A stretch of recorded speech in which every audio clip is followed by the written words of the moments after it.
But if the author says right off the bat, can you illustrate my book for $500? Or is it possible for you to finish it in 2 weeks? Then you're not off to a great start.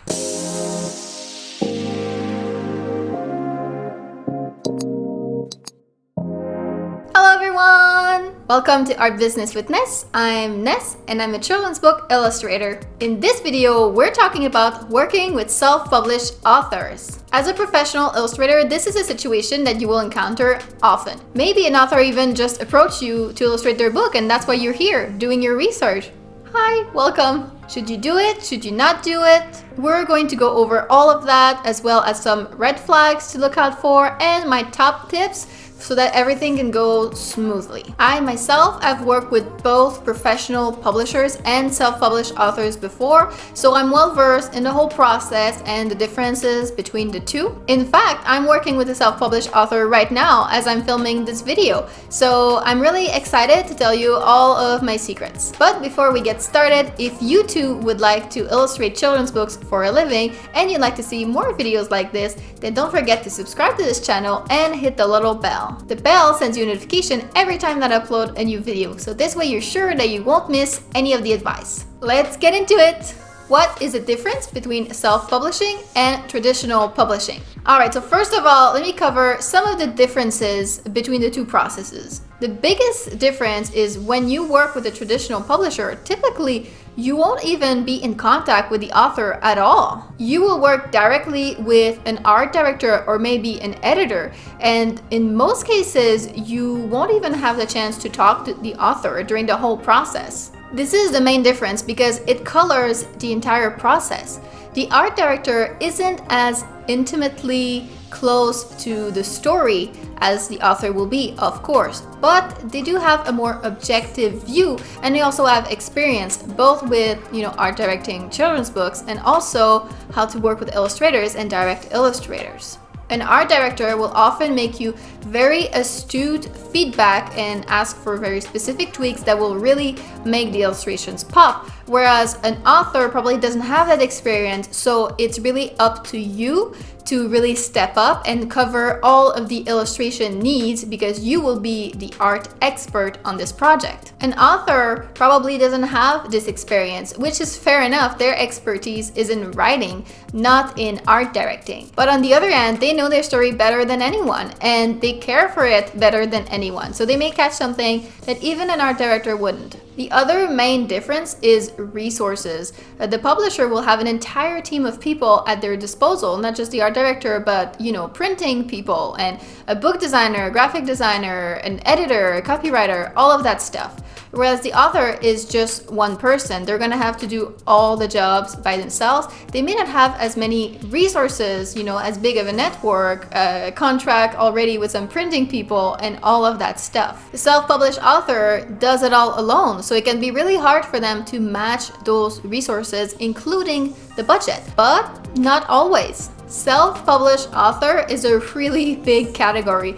It includes anyone all the way from the hobbyists who just wrote their first children's books on a whim and they're wholly unprepared for this whole publishing process and only really hope to sell it to a few friends and family. And all the way on the other end of this ladder to the professional authorpreneur who has several bestsellers under their belt and a big marketing plan to sell this book, distribute it to all the libraries, etc., etc. It's a really large umbrella. You can have, one or the other or anything in between. So when an author approaches you, it's very good to start a dialogue to try to figure out where the author is on that spectrum. Of course, the more prepared and professional they are, usually the better deal is for you. When working with publishers, the process is really almost always the same, like 90% of the time. But with authors, it's wildly unpredictable. It's all over the place, so it's really important to screen those offers to make sure that you have someone serious on your hands, not someone who's just taking you for a ride. So let's go over some red flags it's important to look out for when you're discussing with an author. But right before we jumped into that, I'm really curious to know, have you worked with an author before? And if so, how was it? Was it great? Was it disastrous? If you haven't worked with an author before, do you think that's something that you might be interested in, or do you prefer going more with the traditional publisher? Any and all thoughts on the subject, I would love to know, so go in the comments right now and let me know. But now let's go into those red flags that I mentioned. Number 1, manuscript quality. It's very important to read the manuscript thoroughly, make sure you like it, and make sure it's appropriate before you agree to do the project. When a traditional publisher sends you a manuscript, then you already know that this manuscript has been screened by many people already, including literary agents and editors. So you can always expect a good quality. But working with authors, it can be all over the place, all the way from like freaking masterpiece of genius to utter garbage. Sometimes some of the themes or messages in there can even be kind of iffy. Another common problem that sometimes happens with first-time authors is they give you a very wordy manuscript. A children's book is actually supposed to be like anywhere between 250 to 700 words. It's very short, and if their manuscript is like a wall of text, plastered all over every page, you won't even have enough space for the illustrations. So that's something to look out for as well. Just make sure you give the manuscript a thorough read and make sure that you can really get behind it before you agree to do the project. On the other hand, it's not always, bad manuscript that self-published authors will send you. Sometimes you will have something truly groundbreaking that you're like, wow, I can't believe no publisher has jumped on that. This is amazing and I want to be part of this. So it's really a mixed bag. Number 2, inexperience. Now, let me explain what I mean by that. It really doesn't matter to me if an author hasn't published a book before. That's completely fine. We all start somewhere, right? But they do have to have done their research a minimum. If in the communications with the author, you can kind of sense that they are completely lost and they have no clue what they're doing, or even that they're kind of relying on you to tell them how to publish their book, then this is a very big red flag that they're completely unprepared and not ready to be at this stage yet. Look out for things like they don't know where they will print their book, they don't know what size they want it, they have no marketing plan beyond putting the book up on Amazon and hoping that it just becomes a bestseller by itself. They're not sure if they want to self-publish or traditionally publish yet. Now, this one is a really big one. Did you know that most traditional publishers do not accept manuscripts that already have pictures? They want to be the one to pick an illustrator themselves because they pride themselves in finding the perfect art style to match with the manuscript. So if your author says that they are still considering traditional publishing, they shouldn't be hiring you at all. And it is quite a big red flag that they don't know this already. Number 3, budget and time frame. Now, of course, both of these things are negotiable. However, if right off the bat, the author starts with, "Can you illustrate my book for $500? Or, "Can you illustrate my book in 2 weeks' time?" then you're off to a rough start. The budget and time frame is so unrealistic that it's very likely that this author has absolutely no idea how much work they're actually asking for, and they have no idea what are normal prices and time frames for this sort of thing. Again, this is something that should have come up with in their research. And if they're expecting to pay $500, it's very unlikely that you'll be able to negotiate that up all the way to like $5,000, which would be more reasonable. A 32-page children's book will take a minimum of 3 to 6 months of full-time work to illustrate.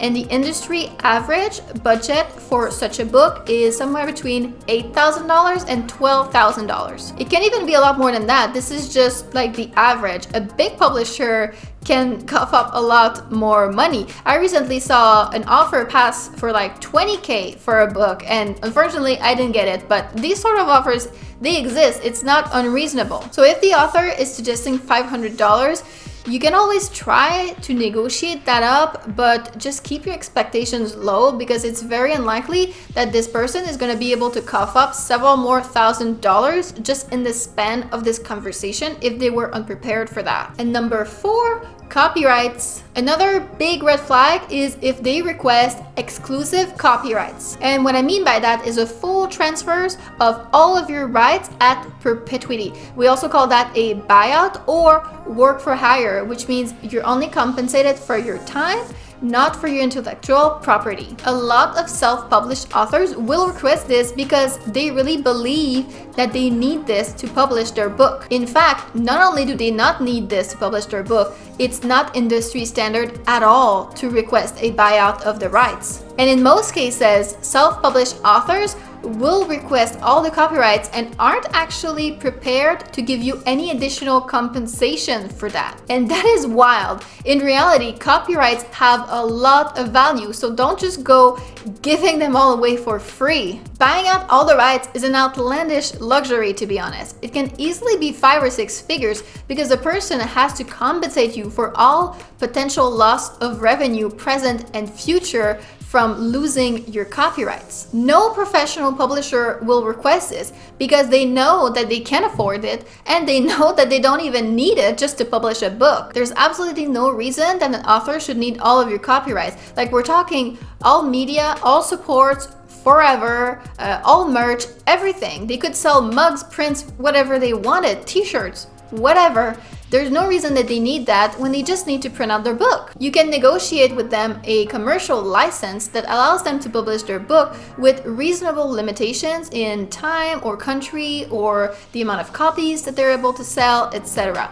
And also that allows you to use your own work in the future as well. Maybe you can generate some money from it somewhere down the line. If the author refuses this, this is a huge red flag. No one has the right to insist on getting a luxury without actually paying for it just because they want it. That's not something reasonable to do, and you don't have to accept this. So all that being said, do I recommend working with self-published authors if you're a beginner? I'm actually kind of divided about this. Many self-published authors are inexperienced, which is completely fine, but if you're inexperienced as well, then there's no one on this project that actually knows how to make a book, so that can make things pretty rough. Now, I've said before, I've illustrated 6 books before. I'm currently working on my 7th. And only 2 of those have been with self-published authors. The main reason is when I told them my prices, they just disappeared completely and just ghosted me. My main goal has always been making a living with illustration. So since the beginning, I've always charged a livable wage. In the self-publishing world, sadly, it is pretty rare to find an author that actually has a budget for a livable wage. So I turned down a lot of offers over the years, and all of my first projects ended up being with traditional publishers, which turned out to be a really good thing for me actually. When your first few gigs are with a traditional publisher, then you have someone experienced to show you the rope, guide you through the whole process, and make sure that you're not making any big mistakes. It's how I started, and I can honestly say that this guidance saved my butt because I had no clue what I was doing. So I think that this is the ideal way to start as a freelance illustrator. I really do. But on the other hand, gigs with self-published authors are much easier to get when you have no prior experience. A lot of traditional publishers will be hesitant to give you a chance if you haven't illustrated a book before,